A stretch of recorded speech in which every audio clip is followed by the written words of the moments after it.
What I thought I was going to be doing today was getting off of a flight, landing in Tel Aviv, getting off the plane, and we were going to spend the next 2 weeks in Israel.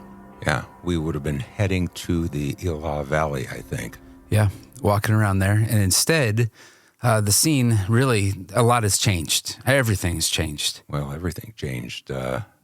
Israel basically closed down. Ben Gurion Airport closed down because one of the most devastating times in the history of the entire state of Israel is taking place right now. So Israel is at war, and the last you probably heard from us, if you have listened to our podcast for any given amount of time, we signed off. We said Happy Sukkot, and that Friday, we celebrated Sukkot with the local community here, and we were enjoying the time in the sukkah, and everything was great. That was Friday night. Marilee and I were going to bed on Friday night, and we have an app on our phone, and it's called Red Alert, and all the Israelis have it. It's a way for us to just continue to stay connected to Israel and to see what's going on. And we started getting the notifications that there were some bombs going off, and normally that's not a massive deal. It's just kind of part of life, and there's some people lobbing some rockets over. Yeah, I remember when we were there last time, we were down by the Dead Sea, and sirens went off, and there were some missiles coming in, but the people said that they can't get this far. Right. So, we thought, all right, well, it's going to blow over. Didn't really even think much about it. There's always what we would call a skirmish. But we woke up on Saturday morning, and a couple of things happened. One thing that happened was you got the check-in email notification from the airline. It's time for you to check into your flight for tomorrow. Right. I got about 40 text messages from either people who are on our team that were going to Israel, or friends, or people checking in on what's going on in Israel. And I'm waking up like, what's going on in Israel? Yeah, what is going on in Israel? And what was going on is Israel's at war. Yeah. So I think what we want to do over the last 48 hours, we've been just trying to get our bearings. Over the last 48 hours, we have been talking to friends who are on the ground. We have been talking to ministries that are serving people on the ground. We're trying to figure out what's going on, and really nobody really fully knows what's going on, or what will happen is probably the more important thing. But we are doing this to tell you what is happening. And before we get into some of the details of what is happening, I think, can we just set a moment to just give context to why now, why this time was significant? And we have to back up to what happened on October 6th, 1973. Yeah, well, this is 50 years ago you're talking about, right. 1973. And that was when all of Israel was basically shut down because it was the highest holy day on the Jewish calendar. It was the Day of Atonement, or Yom Kippur. And so everybody fasts during this day. Everybody takes the day off. And unfortunately, so did the military. They got comfortable, and they were surprised. Yeah, it was a completely surprise attack where Israel was caught off guard, and they were attacked by the enemy. And they spent, it was a disastrous time. I remember Golda Meir asking Nixon at the time, "You need to help us, otherwise we're not going to make it through this." Yeah, and this is not an unfamiliar question for Israel of just their very survival. Our survival is the Jewish people, but it's always a surprising and shocking thing when the enemy truly rears its head again. So on the 50th anniversary, we got issues with the calendar, with the Gregorian calendar and the Hebrew calendar. So it was really the 50th anniversary of the Yom Kippur War. But what we were celebrating is the last day of Sukkot. Right. And people all over Israel, we had a little makeshift sukkah, and people are celebrating. This is one of the most joyous holidays of all time. Yeah, there is singing and there's dancing, and the day following right after Sukkot, which is what was taking place in Israel, was Simchat Torah. Yeah, so Simchat Torah. Simcha means joy. Torah is the word of God, so it's rejoicing in the word of God. And in all of the synagogues, not just in Israel, but around the world, there's something that's happening. They're finishing the reading of the Torah. Right. the Jewish people in the synagogue will go through the entire Torah, the 5 books of Moses, starting in Genesis and getting all the way to the end at Deuteronomy. And when they reach the end at Deuteronomy, which is this time of year, they'll read the last part of Deuteronomy and then roll the scroll back up all the way to Genesis and start over again, so that there is never any end in reading God's Word. And they will roll up the scrolls when they're finished with that, and they will dance around the congregation with it, and it's a joyous time amongst the people. But on this day in particular, there is no joy because they are being attacked, a coordinated attack that is coming from the south, from the Gaza Strip.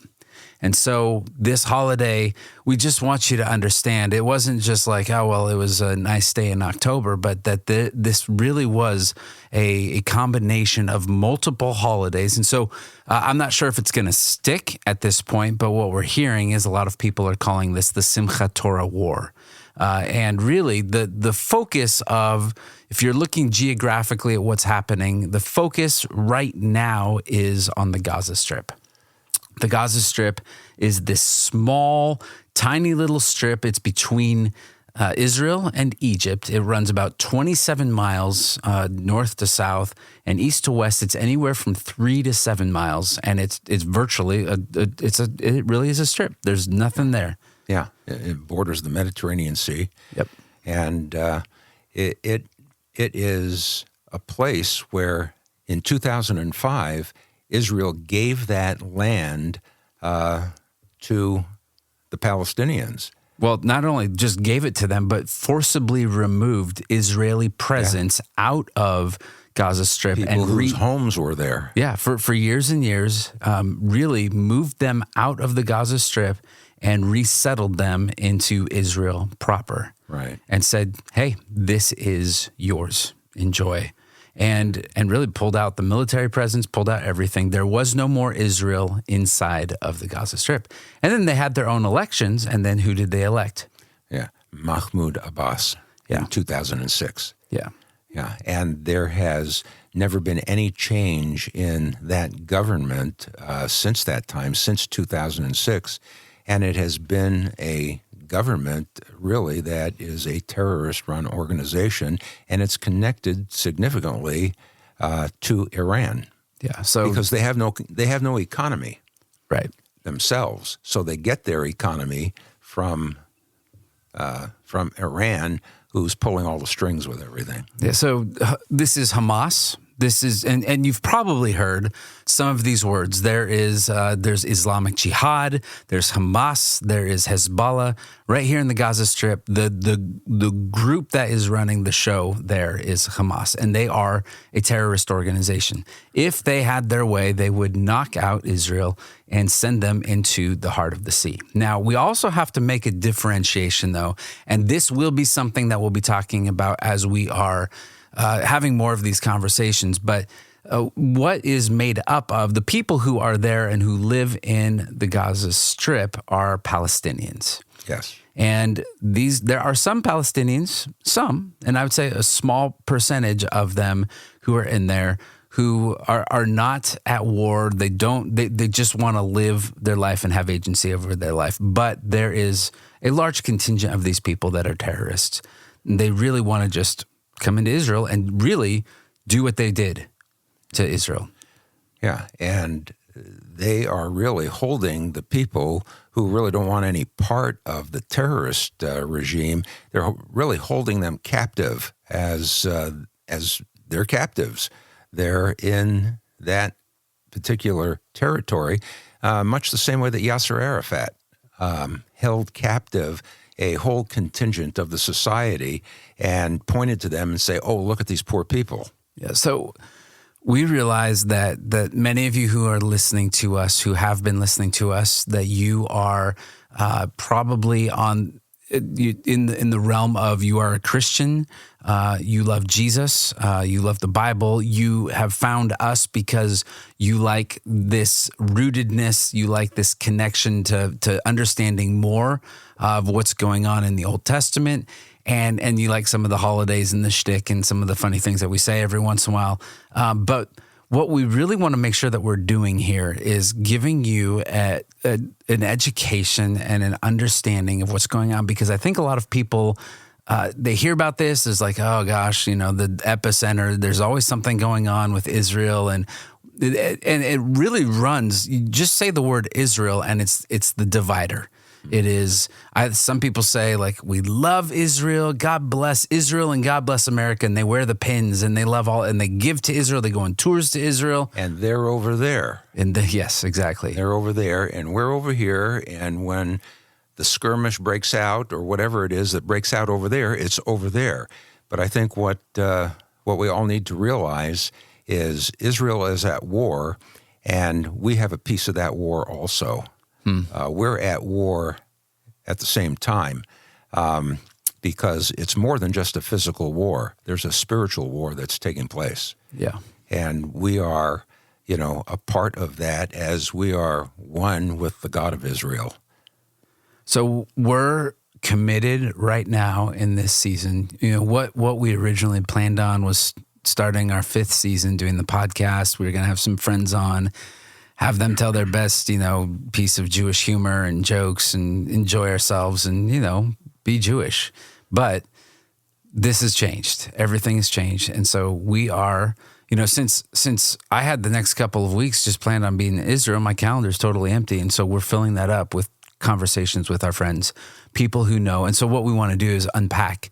We want to unpack things like the Arab-Israeli conflict. When we say that, what does that mean? And how did that start? And is this actually connected, going all the way back to Abraham and his kids, Isaac and Ishmael? And what does this Abrahamic covenant have to do with us today? And does it even matter? Does any of this matter if you're just a Christian that goes to the First Baptist Church down the road? Yeah. This whole thing going back, you said, to Isaac and Ishmael, the people, the Palestinians, the Hamas especially, they believe that the covenant is made through Ishmael. Ishmael is the son of the promise. Yeah, but we're not going to get into this too much. We will have entire episodes. We have some people, we have some friends who are some really good theologians. Yeah, some people that we've learned from, and people that have spoken and written fancy books and all of this. So we want to bring that in there. We want you to understand some of this, because we believe this is not just a Jewish thing. And I also don't think that this is just something that's going to go away in a couple of days. And we have to let you understand that this was a coordinated attack. And I mean, we even had a friend that said today, like, oh, what? I didn't know. I heard your trip got canceled. I didn't know that. Is something going on? Is like, wow. So we have to help. We want to speak to this, but there was a coordinated attack, and you have vans and even like paragliders coming in. There was a festival down in the desert, down by the Gaza Strip in the Israel side, and there were 700 people, young youth. They were at a concert and a festival.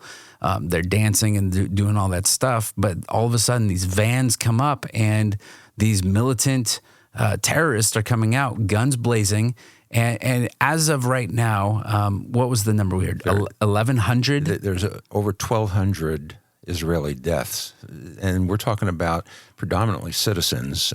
That concert you were talking about in the desert, there were about 300 people murdered. Just at that one spot. Just in that one spot. And now we're getting some of the video footage, because a lot of them, they ran all over the place, and there's footage of those people running through the desert, trying to find. And I watched a video of a girl who was hiding, and she said we had to stay quiet. We couldn't even breathe for 8 hours. They were so scared. But some of the stories that we're hearing are unbelievable. Yeah, it's terrible. There was a family of 5, a young mom and dad, and 3 small kids, and they were all brutally murdered in their home. It's barbaric. There was a couple. There was a couple that took their twin boys, and they put them down in the shelter and locked them in there, and then came back out to protect their home. And those 2 parents trying to protect their home were killed. Yeah. Thankfully, the twins were pulled out, and they were safe and alive. Yeah. We're not trying to be gross or overly dramatic with any of this stuff, but it is just horrendous. It is the worst, kind of atrocities to the Jewish people since the Holocaust. There was one situation that was reported of a grandmother who was executed, and the terrorists took her cell phone and videoed the execution and then sent it to her daughter. Ugh. It just doesn't get any worse than that. Yeah, I've heard taking Israeli soldiers, not just killing them, but then stomping and crushing on their skulls, taking bodies, throwing them in the back of a pickup truck. And then the part that just kills me with the whole thing is that they will put them in the back of a pickup truck and then parade them through the streets to people cheering for the death of these Israelis. And I know a lot of Israelis, there's not one Israeli that would ever be cheering that on if there was somebody, a Palestinian, in the back of it. They would be appalled at that. Yeah.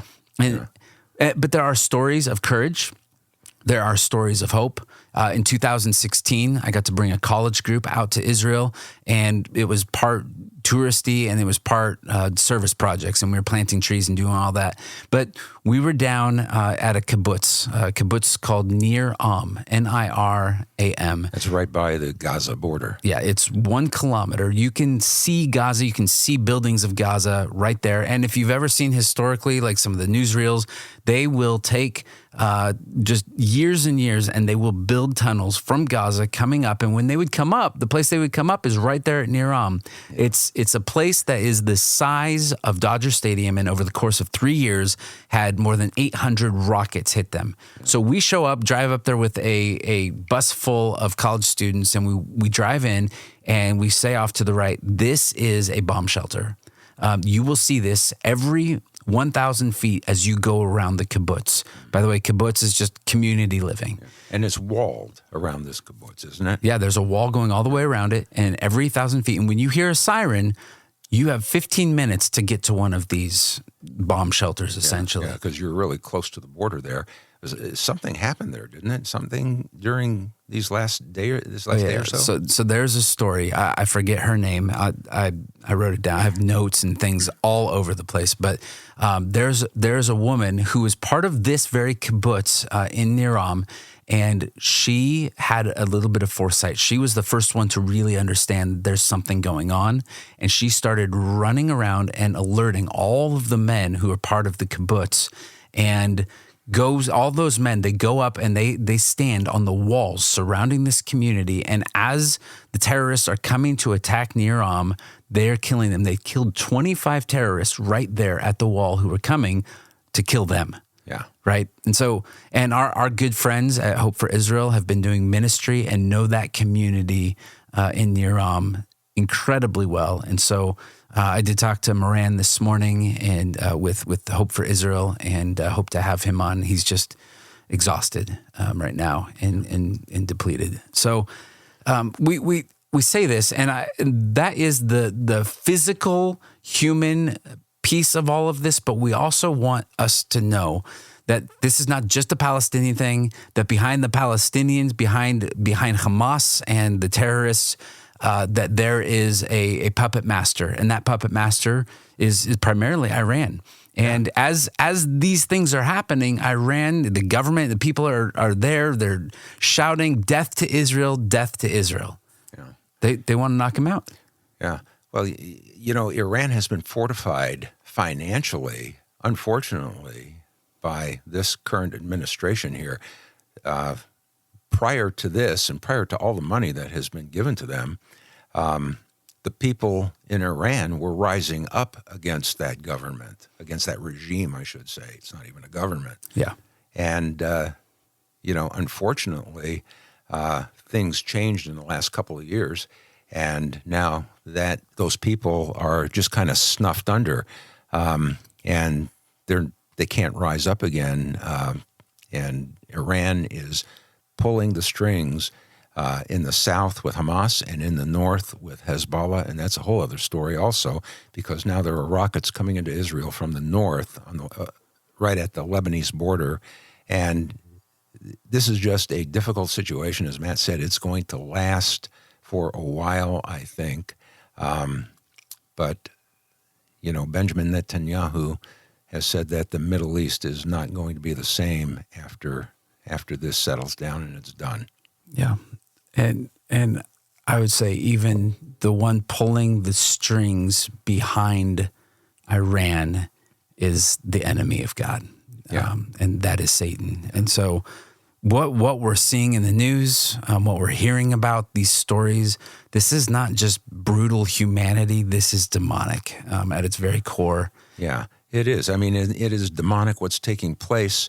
And at the same time, while we're saying that, we're not intending to demonize all of the Palestinian people, because a lot of them don't agree with what's taking place here. No, I talked to one of my Palestinian friends who he loves Jesus, and he's Palestinian. He's Arab. Yeah, I know who you're talking about. And I said, hey, would you want to come on and talk with us and let us know what's going on? And he says, I can't do that.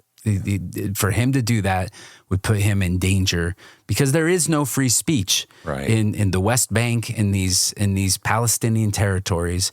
They can't do it. Yeah, it would put him in danger and his family. Yeah, and so there's no way to do that. But there are all kinds of things. So here's our commitment to you. We're going to just set up shop here, and we're going to tell you what we know. We're going to bring in friends who know more than us. We're going to ask questions, and what we want you to do is ask us questions. What are the things that you have heard and and what are the things that you just need explained? And there's no shame in asking those things. There's things that we're still learning all the time. But we have been going to Israel for more than 25 years.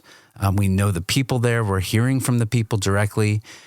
And there's a couple of action points. There's a couple of things, and you'll probably hear from us. I mean, if we have our way, you're going to hear from us, and we'll have a new podcast episode for you at least every day, because we want to keep you informed. And they'll be shorter-ish, maybe. Jewish short. Yeah. Okay. Forget it. It's not going to be short. It's just gonna. We're going to turn microphones on and never turn them off. But here's a couple of things that we want you to do. Number one. Stay connected. There is a chance that, given the topic that we're talking about, that we at some point, we saw this in the last few years, that different accounts, whether it's social media or YouTube or even podcasts, get shut down. So we want you to stay connected to us, and the best and only way that we can guarantee that is that you send us your email address. Don't send it to us, but go onto our website, go to thejewishroad.com, and right there, if you want to, we have a thing right there up on the homepage, and it just says, I want to get Israel updates. And if that's what you want, put your email in there, because if the podcast doesn't exist, if our social media gets taken down, then at least we can send you an email and you can know what our next step is. So that's the first thing. The second thing is share this content. I can't tell you how many people, we've had thousands of engagements, lots of questions, people asking us to come on podcasts and do interviews and all that. And we're happy to do that, because there is a narrative out there that is not true. There is a propaganda out there that's not true. And you're going to hear it very soon. It's going to show up in the media. It's going to show up in social media. And as soon as Israel starts making its way into Gaza, it may have already started making its way in. And this is going to be a bloody war. And there are going to be many who are going to die. And there are going to be Palestinians. And they're going to they're going to turn around and they're going to say, look at these Israelis. They're killing all of these people. And it's going to be a completely different narrative. Well, and I would say that narrative has already begun. I mean, turn on the TV right now and you'll see Free Palestine oh my gosh. Marches in New York City, in Europe. In Florida. Yeah, it's that is right there. And what I would say is that this is what happened when Palestine was free. That they crossed the border, they came into Israel, and they just massacred people. This is what a free Palestine looks like. And so this narrative that Israel is the aggressor, that they are the occupying force, that there is apartheid, is baloney. And we have danced around this, and we've tried not to offend people. And I don't want to offend people. I want to win people over.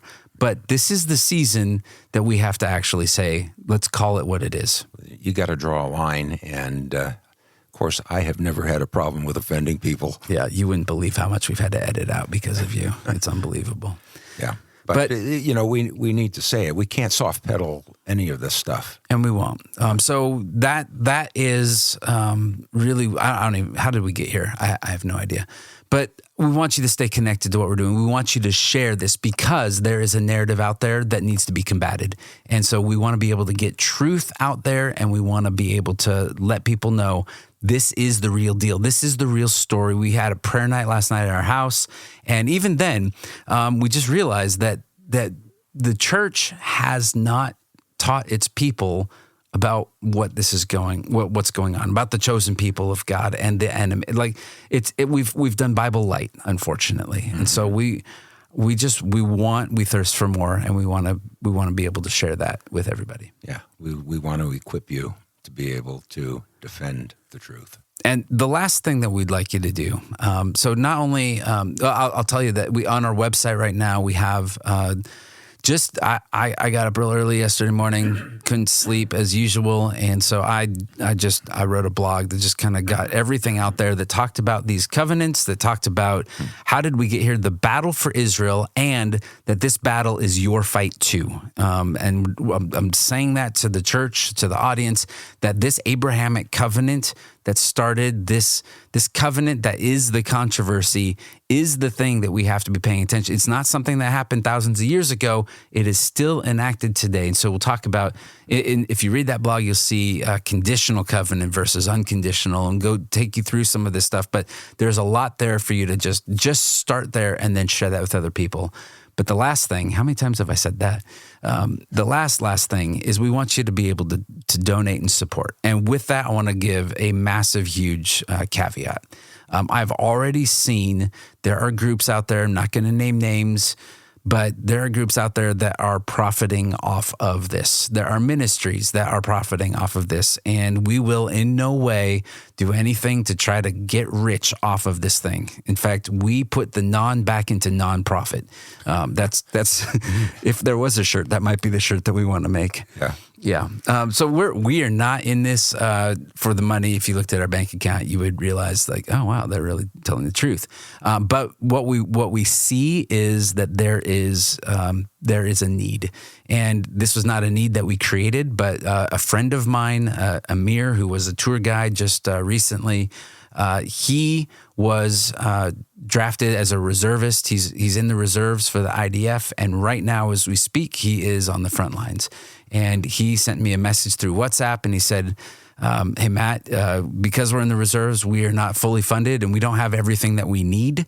And so they're looking for some headsets that will not only give their hearing protection, but they'll be able to communicate as they're driving through with open Humvees. And they also need bulletproof vests. He said that they have vests, but they don't really have the plates in them. So we want to be able to come alongside. And so our initial first goal with that is $25,000. And I just said, look, I can't promise him anything. We'll give what we can, and we'd let you all know. So if you go onto our website, you can go onto our main page. It's top thing that you'll see there on thejewishroad.com, or you can go to our giving page. But you can do one of two things. You can give to the effort that we are trying to raise funds there. We'll have other opportunities. We're also working with Hope for Israel, which are good friends of ours, to get people out of harm's way and to move them toward the center of the country where they can be safe and they can be provided for.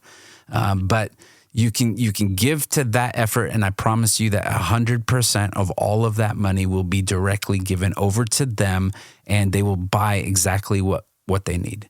And then if you want to help support us and what we're trying to do in getting the word out, there are tangible, actual costs that come with the production of getting stuff out and podcasts and all of the other ministry stuff that we're doing. Yeah. So that's the long and the short of it. We are in this as Jewish believers. We're in this as a ministry and as people who want to help our people in Israel. And so that is what that is going toward, that Matt was just talking about. And, we're going to continue, and we'll look forward to keeping you updated with the information as we come across it. And watch tonight. Watch what's happening there, because the Israeli army is on the border of Gaza. They are about to go in, and it.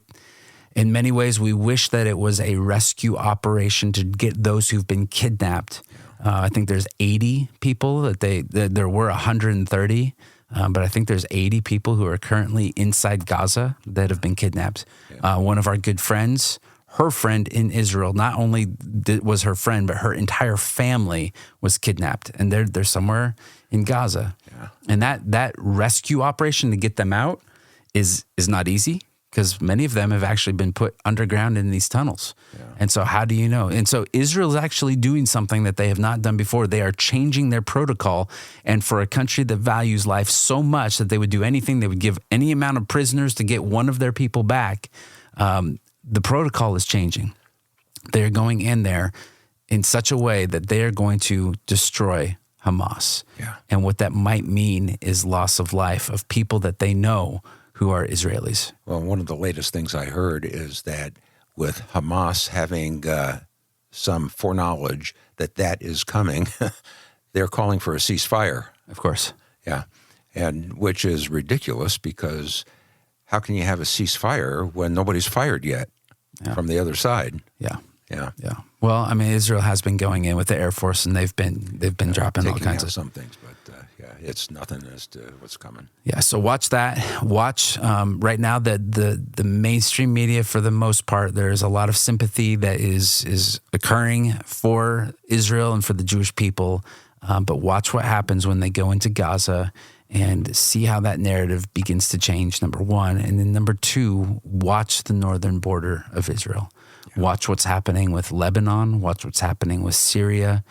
There has already been a couple of mortars that have come in. Missiles have come over. A couple of missiles too. Yeah. Yeah. I mean, I've been doing all kinds of stuff today to try and keep up. But so watch what happens, because yes, Israel has the ability to just wipe out and level Gaza, but they are always watching their back, because there is an entire Middle East that could come after them. Well, yeah, there's Lebanon in the north. There's Syria. There are the Houthis in Yemen. They are, threatened by several fronts that they may have to fight with. And, this is what we've been talking about is, warfare, politics, geopolitical things. And we've got to say our confidence, though, is in God. He's the one he's got it. And he knows what is going to be taking place from beginning to end. We don't. But we're trying to put out there the things that are taking place now, which really have us very upset and angry, I would say. And, we are hurting for our people. And I'm sure God's heart is hurting as well. Yeah. So for our final and last goodbye, my goodness, I want you to hear this. These words are far truer today than they have been at any other point, but this is from Ephesians 6. It says, "Finally be strong in the Lord and in the strength of his might. Put on the whole armor of God, that you may be able to stand against the schemes of the devil. For we do not wrestle against flesh and blood, but against the rulers, against the authorities, against the cosmic powers over this present darkness, against the spiritual forces of evil in the heavenly places." And then it says to take up the whole armor of God. And so our prayer is for those of you, our friends, who are putting on their armor, their physical armor, for our friends that are on the front lines of the reserves, knowing that their children are in another part of the country also fighting in the Israeli army against these enemies. We pray, number one, for your safety, and we love our Jewish people. We pray for your salvation, that you would find safety in him. Thank you for listening. Sha'alu Shalom Yerushalayim. Especially now, pray for the peace of Jerusalem.